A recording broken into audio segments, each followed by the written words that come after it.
చాలా మంది అంటారు cinema is an art form, cinema is a reflection of its own society అని. Yes, ఇవి నేను నమ్ముతాను. బట్ ఇక్కడ హార్ష్ రియాలిటీ ఏంటంటే cinema is a product, music is a product, song is a product. So like every product కి R&D జరగాలంటే, ఒక product market లోకి రావాలంటే లాట్ ఆఫ్ ఫ్యాక్టర్స్ ఇన్వాల్వ్ అవుతాయి. ఒక వర్క్ మీద ఎంత ప్యాషన్ ఉన్నా ఆ work related colleagues, environment, sponsors, వీళ్ళతో రిలేషన్ కూడా ఆ ప్రొడక్ట్ ఒక అవుట్కమ్ ని డిసైడ్ చేస్తాయి. దేవిశ్రీ ప్రసాద్ గారు ఎంత మంచి మ్యూజిక్ డైరెక్టరో సపరేట్ గా ఏం చెప్పవసరం లేదు, ఆయన ట్రాక్ రికార్డ్ చాలు. మొన్న చెన్నైలో జరిగిన కిసిక్ సాంగ్ రిలీజ్ ఈవెంట్ లో ఏం మాట్లాడారో చూసే ఉంటారు.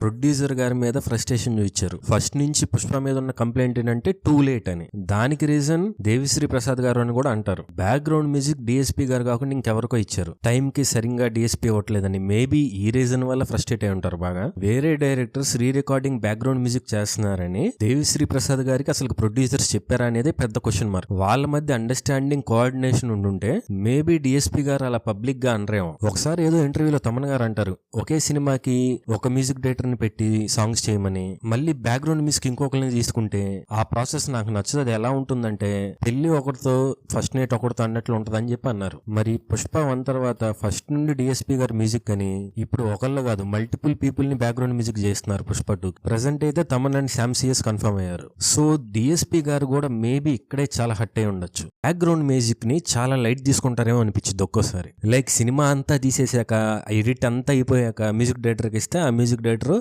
అప్పటికప్పుడు ఫ్యూ డేస్ లోనే మ్యూజిక్ కొట్టేసి పంపించేస్తాడు background music. Of course songs కున్న ప్రాధాన్యత బ్యాక్గ్రౌండ్ మ్యూజిక్ మనోళ్ళు ఎవరో ఈ మధ్య కొంచెం కాన్సన్ట్రేట్ చేస్తున్నారు. బట్ స్టోరీ నెరేషన్ నుండే బ్యాక్గ్రౌండ్ మ్యూజిక్ వర్క్ స్టార్ట్ అయిపోతే ఇంకా క్వాలిటీ ప్రొడక్ట్ వస్తుందని నా ఉద్దేశం. హాలీవుడ్ లో అలానే జరుగుతుంది. ఎవ్రీ సీన్ కి పర్టికులర్ ఒక డిఫరెంట్ కైండ్ ఆఫ్ మ్యూజిక్ ఉండాలని చూస్తారు. మనకి మోస్ట్ ఆఫ్ ది ఫిలిమ్స్ లో లాస్ట్ ఫ్యూ డేస్ ఉన్నప్పుడు హడావిడిగా గోల చేసే మ్యూజిక్ పెట్టి పంపించేస్తారు బ్యాక్గ్రౌండ్ మ్యూజిక్ అని. అందరూ చేస్తారని అనట్లేదు. అంతెందుకు పుష్ప 1 లో క్లైమాక్స్ లో అండ్ ఎండ్ క్రెడిట్స్ లో సాంస్క్రిట్ శ్లోకంతో ఒక బ్యాక్గ్రౌండ్ మ్యూజిక్ వస్తుంది. అల్టిమేట్ అంతే. డిఎస్పీ కెరీర్ లోనే one of the best music అది. బట్ అది ఎంతమంది గుర్తించి అప్రిషియేట్ చేశారో నాకు తెలియదు. ఇక కిసిక్ సాంగ్ విషయానికి వచ్చేస్తే ప్రెసెంట్ ట్రెండింగ్ లోనే ఉంది. సాంగ్ నచ్చిన వాళ్ళు ఉన్నారు, నచ్చని వాళ్ళు కూడా చాలా మంది ఉన్నారు. ప్రతి డిఎస్పీ సాంగ్ లానే ఫస్ట్ లో అందరు తిడతారు, తర్వాత వాళ్ళే అంటారు అనే టాక్ కూడా ఉంది. ఊ అంటావా సాంగ్ అని, మైండ్ బ్లాక్ సాంగ్ అని, వీటన్నిటికి అదే జరిగింది. But in terms of quality and tune పరంగా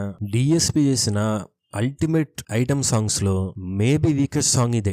ఎందుకంటే DSPs item song specialist. Shankar Dada MBBS లో నా వయసే కాంచనమాల సాంగ్ గాని, జగడం సినిమాలో జారే జారే సాంగ్ గాని, ఆర్యా 2 రింగ, ఈవెన్ లో బడ్జెట్ ఫిల్మ్ కుమారి 21F లో బ్రేకప్ సాంగ్ గాని, ఇలా చెప్పుకుంటూ పోతే మన ఇండియాలోనే డిఎస్పీ గారు చేసిన క్వాలిటీ ఐటమ్ సాంగ్స్ ఎవరు చేయలేదు కూడా. ఒక్కసారి డిఎస్పీ ఐటమ్ సాంగ్స్ అన్ని వినండి, ఆ క్వాలిటీ ఏంటో, ఆ ఊపు ఏంటో మీకు అర్థమైంది. ఆ టైమ్లెస్ నేచర్ కూడా ఉంటది. బట్ ఈ కిసిక్ సాంగ్ ఉంటదా అంటే టైమే చెప్తుంది. బట్ నాకైతే పర్సనల్ గా సాంగ్ అస్సలు నచ్చలేదు. ఏదో ఒక 3 days ఐటమ్ సాంగ్ షూట్ ఉంది, శ్రీలీల రెడీగా ఉంది, సినిమా రిలీజ్ కి టైం అవుతుంది, తొందరగా ఐటమ్ సాంగ్ కొట్టి ఇవ్వయ్యా అంటే ఏదో ఇచ్చేసినట్టు ఉంది. మేబీ ఇన్ని ఇయర్స్ ఆఫ్ కెరీర్ లో అలా కూడా చేసి చాలా హిట్ అయిన సాంగ్స్ కూడా ఉండొచ్చు. చెప్పే కదా, సుకుమార్ అండ్ డిఎస్పీ కాంబినేషన్ లో సాంగ్స్ అంటే ఆ కాంబినేషన్ చాలా వాల్యుబుల్ కాంబినేషన్. అలాంటి ఒక ఆర్టిస్ట్ ని వాళ్ళు క్రియేట్ చేసే ఆర్ట్ ఫామ్ ని ఒక బిజినెస్ ఆస్పెక్ట్ ఆ ఆర్ట్ ని స్పాయిల్ చేస్తుందంటే చాలా బాధగా ఉంది. బట్ సాంగ్ ని Sreeleela and Allu Arjun dance performance ఖచ్చితంగా థియేటర్ లో సేవ్ చేసిందని నమ్ముతున్నాను. ఇక్కడ ఇంకో పెద్ద పాజిటివ్ విషయం ఏంటంటే ఈ కాంట్రవర్సీలన్నీ పుష్ప సినిమా మీద హైప్ ని ఇంకా పెంచుతున్నాయి. అది చాలా మంచి విషయం. సో మా వీడియో నచ్చితే లైక్ చేయండి, సబ్స్క్రైబ్ చేసుకోండి.